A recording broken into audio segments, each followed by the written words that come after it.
Spain and Portugal played out the first draw of this World Cup, and it was a 6-goal thriller. It finished at 3-all. Ronaldo got a hat-trick, Diego Costa gets 2 goals, and Nacho scores a blinder from 30 yards.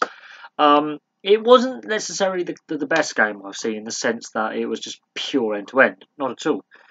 There were passages of the game where it did slow down, the pace slowed, it got a bit methodical.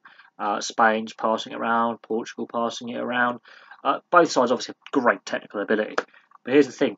4 minutes in, penalty to Portugal. They're on top for the first 20 minutes. Ronaldo converts. Nacho commits to a silly challenge, fells the Portuguese captain, and, bang, straight in the net on that penalty. Diego Costa doing what Diego Costa does from a long ball, where Pepe's defending was amateur hour. He goes down like a sack of potatoes. For a big bloke who dishes out some really dirty plays, he's also, he tried to buy a free kick there, falls down. Costa, forearm into the chest. Pepe claims he's been hit in the face. Costa shows he has got a bit of skill as well and drives it in past Rui Patricio. Great goal.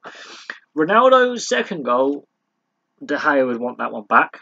Complete howler by the goalkeeper, straight at him, through the arms. It's not a P-roll, it's a straight drive along the ground, and he fumbles it, and it goes between his arms and his leg, and it bounces in, and it's shocking goalkeeping by De Gea. That left Spain a bit shell-shocked. Isco did smash it against the bar as well, and it didn't go over the line. They needed a Russian linesman on that one. Second half, Spain come out on top. Costa doing what Costa does, scrambling, poaching one in the box. And then Nacho scores probably the goal of the game, for me. The goal of the game. A running pile driver, as I call it. He runs onto the ball and just pile drives it from about 25 yards in off the post. At that point, you thought Spain were going to, take over and Portugal would run out of steam. Oh no! Spain's defence looked suspect tonight. Again, Ramos and Piqué, they look suspect together. Either you go with 2 Real Madrid centre-backs, or you go with 2 Barcelona centre-backs. Barcelona and Real Madrid play 2 different styles. There was a lot of square passing across the box, which I think is just, tactical suicide doing that.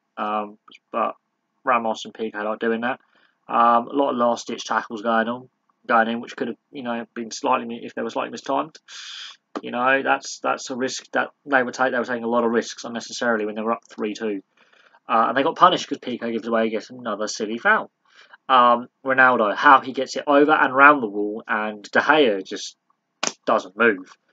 Brilliant free kick, the second great free kick we've seen in the space of 24 hours. The Russians had one yesterday from a similar position, which was amazing. This one, just as good. We've seen every type of goal. We've seen scrambles, we've seen set plays, we've seen pile drivers, we've seen the long ball. Yes, you can go long and it can be effective if you play to your player's strength. So if you've got a centre forward who's physical and likes holding it up and likes bullying defenders, the long ball is on. And Diego Costa can do that.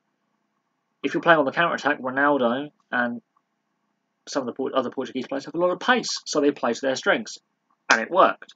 This was possibly the best game of the tournament.